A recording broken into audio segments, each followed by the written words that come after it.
It's been over a year and a half since the AirPods were released, and to me, they're still the best wireless earphones ever made. So let's take a moment to review them and talk about what the future holds for the next gen set of AirPods, including some pretty big rumors. Now, they're not the best sounding earphones or the best deal out there, but overall, they're the best earphones I've ever listened to. They cost $160, which is a pretty big investment for earphones, but there's a key factor that a lot of people miss, and I'll get to that in just a moment. To me, after over a year and a half, the value of AirPods comes in three main things. First, and my personal favorite, the case. I absolutely love this case because it automatically recharges your AirPods every time you put them back in the case. And it honestly seems like the battery lasts forever. In fact, I haven't had my case die once since owning them. When the battery is low, the LED indicator glows orange, and the exact battery life will show up on your iPhone when you flip the case open. I love the case's magnetic hinge system. It's very easy to open, but it won't open accidentally. Unless maybe you drop it, but the AirPods themselves are also held in magnetically, so they should stay put either way. When I'm bored, I find myself constantly opening and closing the charging case just because of that satisfying magnetic click. I initially thought I'd wear out the hinge, but it's just as functional as before. The case also helps so you don't lose your AirPods, and if you do, simply ask Siri to find your AirPods, and each pod will emit a high-pitched sound. That is, if the batteries aren't already dead. Now let's move on to the second thing that makes the AirPods valuable, the W1 chip and proximity sensors. When you unbox and open up your new AirPods, your iPhone will instantly recognize them. Tap connect, and that's it.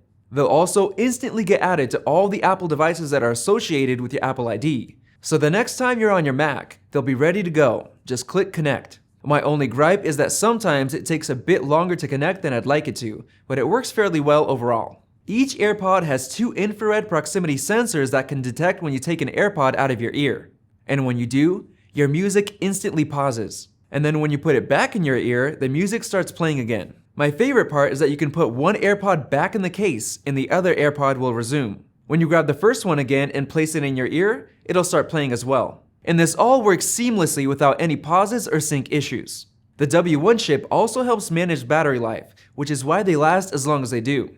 Apple says that each AirPod lasts 5 hours when listening to music, and I can vouch for that. I mostly use my AirPods when editing videos on my iMac so I don't bug the other guys at the office, and I've yet to have my AirPods die on me. And if for some reason one of them dies on you, simply swap it out for the other one. My favorite part is that you can double tap the AirPods to skip tracks and bring up Siri, and you can even customize the double tap commands for each AirPod in the Bluetooth settings. Siri is useful for adjusting the volume, since there's unfortunately no volume controls on the AirPods themselves. Now on to the third thing that adds value to the AirPods, design and comfort. The AirPods are honestly the most comfortable earphones I've ever used.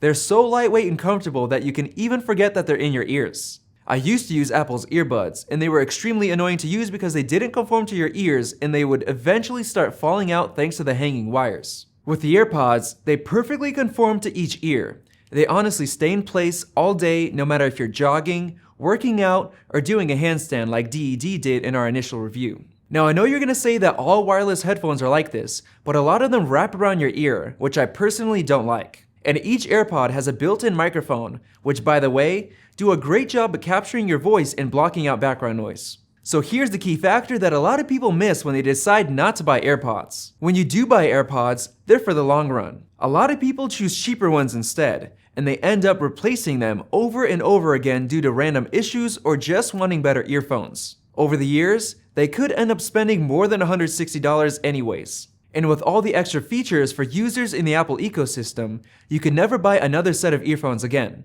unless it's AirPods 2.0 of course. And if you're a Samsung user, they still work as regular Bluetooth earphones. Based on the AirPods' incredible reviews, people who actually buy them are extremely satisfied. In my personal experience, the AirPods sound amazing and have great bass. The Bluetooth connection and range is better than any wireless earphones I've ever used, and overall, I've gotta admit that this is one of the best made Apple products in years. Before I end this video, let's quickly talk about what's next for the AirPods. First of all, we already know Apple is working on a new wireless charging case for the AirPods. We also know that Apple is working on their AirPower charging mat, which can wirelessly charge up to 3 Apple devices at the same time. We're hoping that Apple is planning to release the new AirPods case and mat at their iPhone event this September, but there's really no way of knowing for sure. Apple is also rumored to be working on adding a few features to the AirPods themselves. The most common rumor is the addition of active noise cancellation. This tech shuts out ambient noise, like a busy gym or a crying baby. Just kidding, you probably shouldn't ignore that. They're also rumored to be adding water resistance to the new AirPods. Now they won't be waterproof, but they'll resist sweat and rain. Perhaps the most interesting rumor is the addition of a heart rate monitor inside the AirPods themselves. Now I'm not sure if that's worth the investment, but I guess it's pretty cool anyways. I personally have one request for Apple's next-gen AirPods: volume controls. Now I know that the AirPods lack buttons, and the next-gen AirPods probably will as well, but I wish they would add some kind of sensor or touchpad that'll allow users to swipe up and down to adjust the volume. Got any requests yourself? Let us know in the comment section below, and if you like this review, go ahead and subscribe for more videos like this one.